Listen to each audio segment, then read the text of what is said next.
Hi everyone and welcome to my channel Trail with Ben, where I share quality trail running content. I've already made complete uncut videos of the whole UTMB, CCC and Mont Blanc marathon courses, as well as some more qualitative course analysis for those same races. All is available on my channel, so subscribe if you haven't done it yet.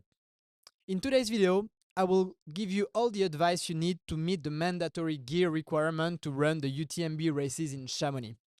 Indeed, UTMB has grown a lot as a company in the last few years, and more runners on the trails mean more probability to have accident in the races. In order to reduce those risks, they have become pretty strict with the mandatory gear, sometimes making it complicated for runners to comply. Today, I will try my best to make those requirements as clear as possible for everybody. First, I will list all the items that are required in the basic kit and show you how you can optimize those items by showing you which product I use and what you can use to minimize even more the weight. Second, I will show you how to organize all those gears to fit everything in a 5-liter bag. Third, I will go through the special cases of hot temperature and cold weather kits. Let's go.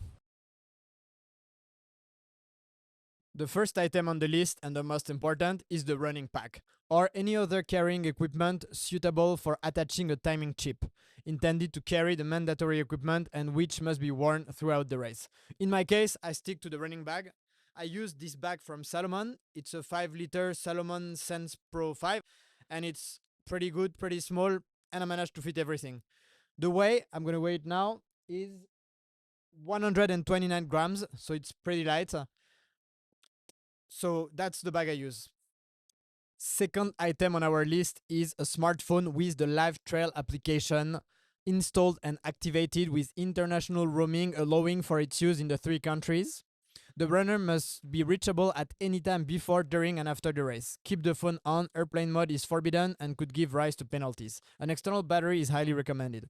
So in my case, I use this small smartphone from Xiaomi that I've had for years, and that's a bit lighter, like 100 gram lighter than my iPhone. It's just over 145 grams, so it's pretty light for a smartphone, and I can put the app on, which is the most important, and what you need. I don't usually bring an external battery, an additional external battery, but if you think you're going to run for very long, maybe it can be a good idea to get one. In terms of other optimization, so that's not good for UTMB races in Chamonix, but for many other races, including UTMB races in other countries, you can also get a smaller phone. So some races don't require a smartphone, in which case I really recommend to get one of these very, very mini phones, which cost like $10, I think $10, and it's extremely light. 23 grams, so check if smartphone is required. If not, I suggest you get one of these, which will make you save like 120 grams compared to a smartphone.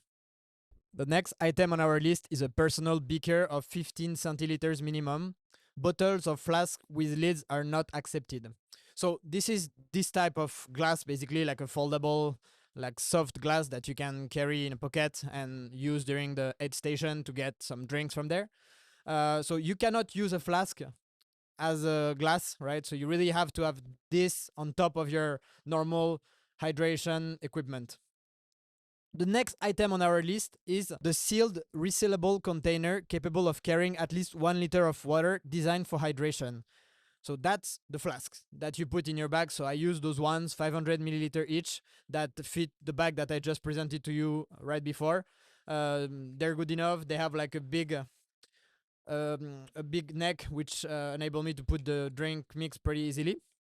And yeah, one thing about this container of water thing, you cannot use this as a water container. This has been an issue last year with the winner of UTMB, Vincent Bouliard, who used this as flask during the last aid station in La Flégère. He showed the race referees. He showed them this as a flask, and they accepted it, but like he lost a bit of time and got very scared. So not allowed anymore. They really precise it on their website. Only proper flasks like this can be used, or other type of hard flask if you have, but no plastic bag for water container anymore. Next item on our list is 2 functioning torches with spare batteries or power sources for each lamp. Recommendation 200 lumens. Phones and watches are not accepted. So for me, I I kind of like switched during my UTMB race last year. I switched a bit the gears throughout the course. I started the night with this big lamp, which is pretty big and has like a pretty big battery. I also have a spare battery of that.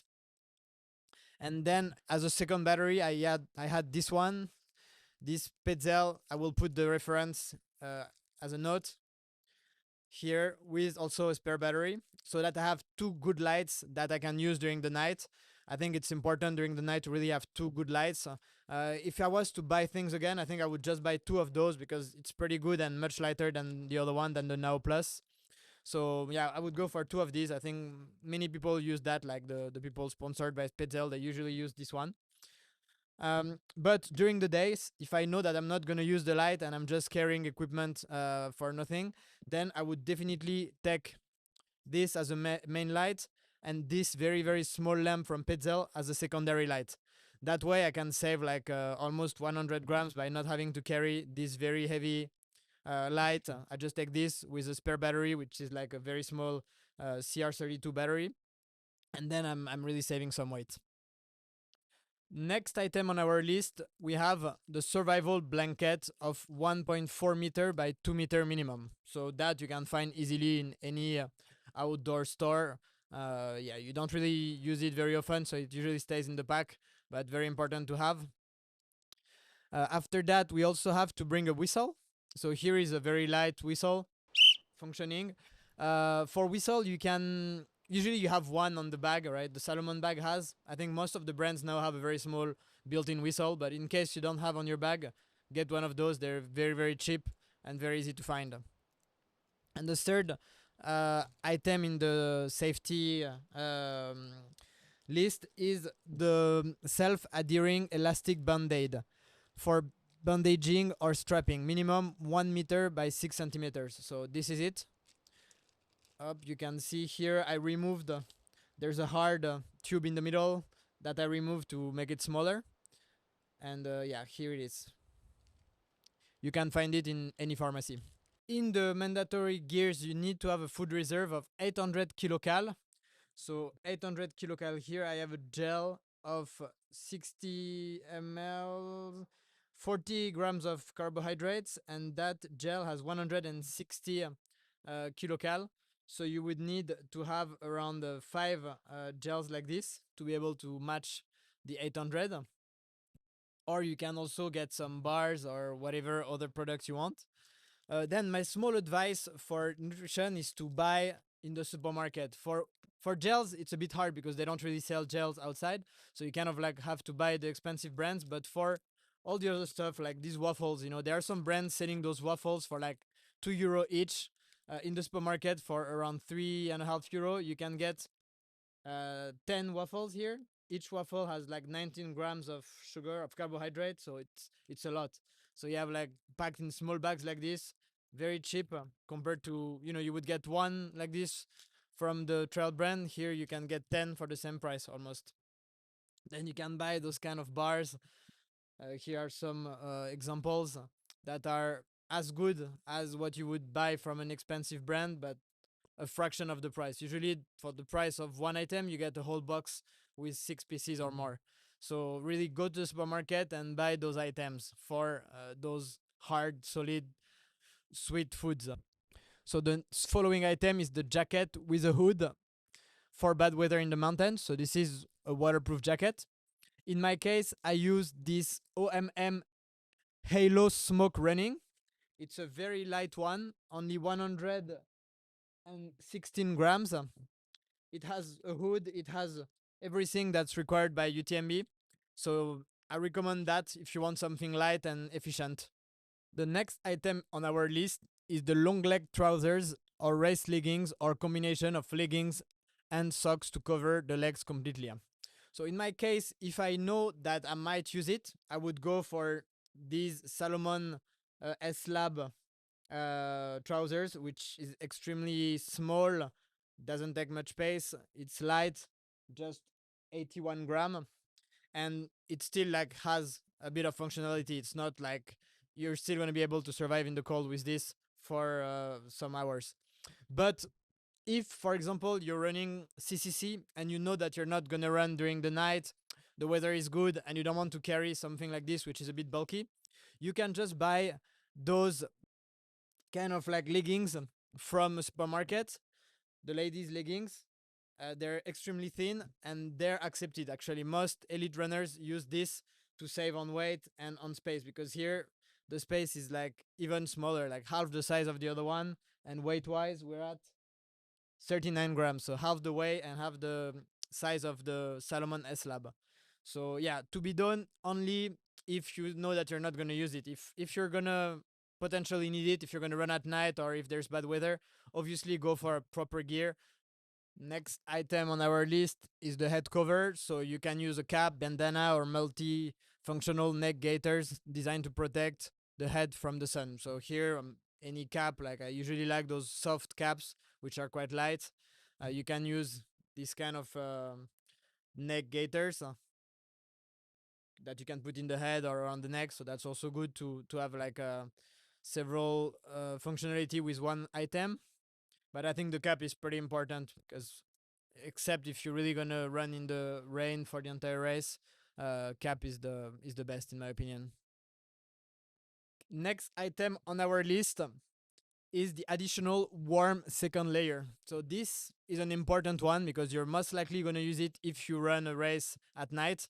Uh, in my case for UTMB, so I had this item from Compressport. I will put the reference, which can open up, has a hood. It's not the smallest or the lightest, but it fits the minimum mandatory requirement of 180 grams. It's exactly 180 grams, so that's what you should get if you want to comply 100% sure. Then, if you're okay to take a bit of risk and want something a bit lighter, if you don't need the hood or whatever, you can use this type. It's a bit lighter. I think it's around 110 grams. Yeah, it's also from Compressport. It's very breathable. I actually ran with this after Contamin during the night portion, and I never used the other one, but I had it in case. But this one, yeah, it's pretty good. This type of jacket, but if you want to be 100% sure to meet the requirement, go for 180 gram. That needs to be the weight of the jacket when you put it on the weighing scale. Okay, I continue to go through the list, and the next item is the Beanie or multifunctional neck gaiter, which may be the same as the one mentioned above. So in terms of Beanie, this is it. Very light one. You can buy this. This one is from Decathlon. It's very cheap item, very small, very light, so very convenient. And I actually used that during my night during UTMB. So yeah, I recommend to have it. It's good. But you can also use the gaiter that we mentioned just before. It also works. You can put it on the head. The idea is to have something to put on your head during the night because it might be very cold during the night. Next on the list is the warm and waterproof gloves. So if you don't have gloves that are both warm and waterproof, which is my case, you can have both. So I have these gloves that are warm but not waterproof. They're from Leggings, so that I can use them with my pole quite easily. And then for waterproof gloves, I have those Decathlon ones, which they're not very small. They're quite big, quite bulky, but they're waterproof. So yeah, if I think that I will use them during the race, I think I would take these. But if I think that I'm not gonna use them, which is most likely the case, I would just go for these waterproof gloves. So those are sanitation gloves, very small and very waterproof. It's pure plastic, so completely waterproof. This is okay. I checked last year with UTMB staff if we could use this, and they said yes. So you will save money and weight by using this instead of the branded expensive waterproof overgloves.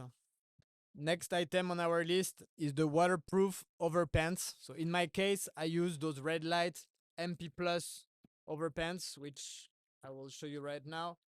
So here they're folded, but you can see it's a very light fabric.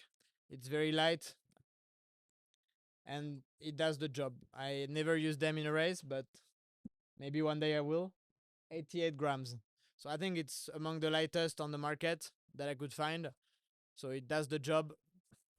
Last item on the list is an ID, passport, or ID card. So that you just take an ID, the waterproof one, preferably, so that it doesn't die in your bag with the sweat or the rain or whatever. Avoid passport. I think it's a bit too big and not very efficient, but just a small plastic covered ID card will do the job very well. On the website, they also have a list of recommended gears. So Vaseline, reusable bowl, knife or scissor, sewing kit, GPS watch, and at least 20 euros. So that I don't usually bring those things. I just have the watch, right? That's the one that I use, very important, with the GPX file. But the rest I don't bring. Okay, so now that we've reviewed all the items that you need to have for the basic kit, we're going to see how you can optimize your gears in order to fit everything in a 5-liter bag. So first thing that I will recommend is to buy some small elastics like this to be able to wrap things tightly and make it take as little space as possible. Second thing, small plastic bags like this are very convenient to put small items and keep them dry, or to put like, for example, drink mix powder, so that you don't need to buy the small individual ones. You can just buy the bulk one and put it like this. You will save a lot of money. And the third thing is zippers. So it's basically the same thing but a bit bigger, to also keep some items close with a minimal weight and a very versatile product that's very convenient. So those are the items that you need to have to be able to really optimize your bag and make it very small despite having quite a few items on the list. Okay, so now that we've seen which item you need to really optimize the weight, we're gonna see how to make everything fit in a 5-liter bag. So I've gathered all the items here that we will carry during the race, and I will show you how you can make it fit in this small 5-liter bag. So let's first go through all the items. So we have our bag, we have our smartphone, we have our beaker, we have our two sealed resealable containers, we have our two lights, we have our survival blanket, we have our whistle inside of the bag here. I didn't show you earlier, but this is where it is. We have our self-adhering elastic bandage here. We have the food reserve here, more than 800 kilocalories, so that we have enough. We have our waterproof jacket here. We have our long-legged trousers just here. So I didn't go for the super light borderline option. I went for the proper one, the Salomon S-Lab. We have our bandana here, cap or bandana. We have our additional warm second layer. We have our beanie. The beanie is here. And finally, we have our gloves here, our overgloves, the waterproof overgloves, and our waterproof overpants. With this, we're complete. So for packing, the first thing we'll do is to get another plastic where I will put all the items that I don't think I will use and that are small. So this one, for example, the overgloves, I don't think I will use them most of the time. The bandana also. All the safety stuff, we shouldn't need them. The very light backup light, I also won't need it, most likely. So I'll put this in this very small bag. I will try to make it as small as possible.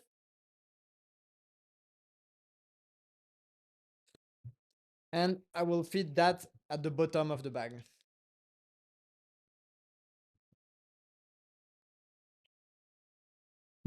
Then second, I will put the stuff that are not very likely to be used. So the waterproof pants, the glove, less likely to be used. So I will put them on top of that. Tuck. Then the hot layer, I will put it here with the waterproof pants, overpants. I will try to fit everything well. The waterproof jacket comes on top, along with the beanie. And finally, the light that I will be using most of the time. and the smartphone, I can put it like this in the back. So here I've fit almost everything. I'm just missing the flasks, which I will just put like this in the front.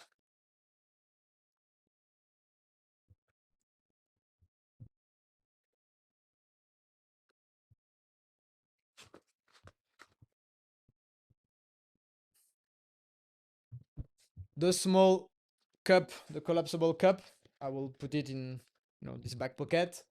And then I will come and put some of my food in the front. Let's say one of these, the gels on the other side, and the rest of the food, I will put it in the back like this. And here we have all the mandatory equipment that fits in a 5-liter bag. Up.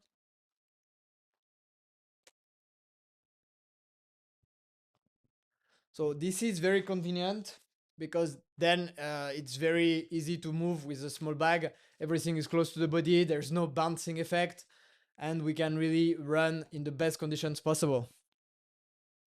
Okay, so I have my bag here with everything that we've put inside. I will weigh it now. On the weighing scale, we are at 1,525 grams, so just over 1.5 kilograms. I think this is very optimized. It's very hard to make it lighter than this. Here I really put everything. I didn't really cheat at all. If you want to get it even lighter, then you will have to probably be a bit more borderline. This might work, but we also want to have like equipment that works in case of bad weather. Here everything is very functional, tested and approved. So I think with this bag I can do my UTMB safely and with the minimum possible weight on my back.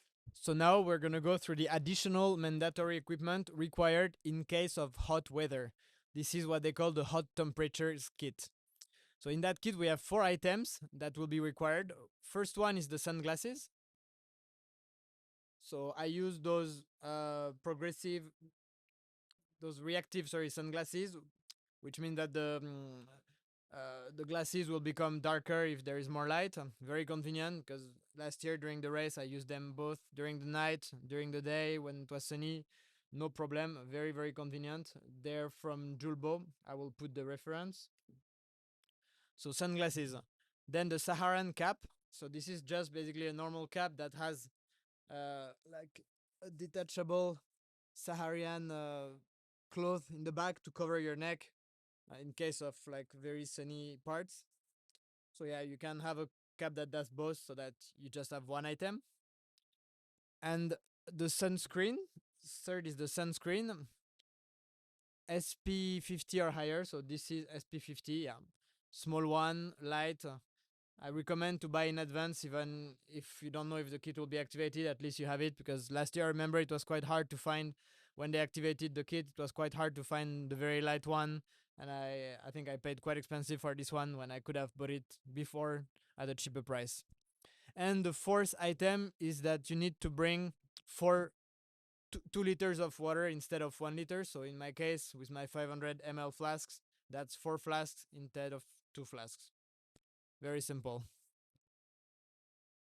Now we are going to look at the cold weather kit. So for the main finals, UTMB, CCC and OCC, most of the items are already in the basic kit, and you just need to add protective eyewear. So sunglasses like these that have like a changing opacity are pretty good, because you can use them both for the sun and the bad weather. So I would recommend to get one of those so that you don't need to buy 2 sunglasses. Third, warm layer. So it's just another hot cloth. I would use this. This is kind of like fleece jacket. I think this one is for cross country skiing, but this would do. I would bring that if I have to bring this kind of cloth. And the third thing that they ask for is 30 closed trail running shoes. So that I think any trail running shoe would be okay, right? Just don't show up with sandals, and it should be fine. This is the end of this video. Thank you so much for watching until the end. I hope this will help you optimize your mandatory gears for your race and have a bag that's as light as possible. If you enjoyed the video, please like, comment, and subscribe to my channel, Trail with Ben. This will help me a lot to create more helpful content in the future. Thanks again and see you very soon on the trails or in a future video.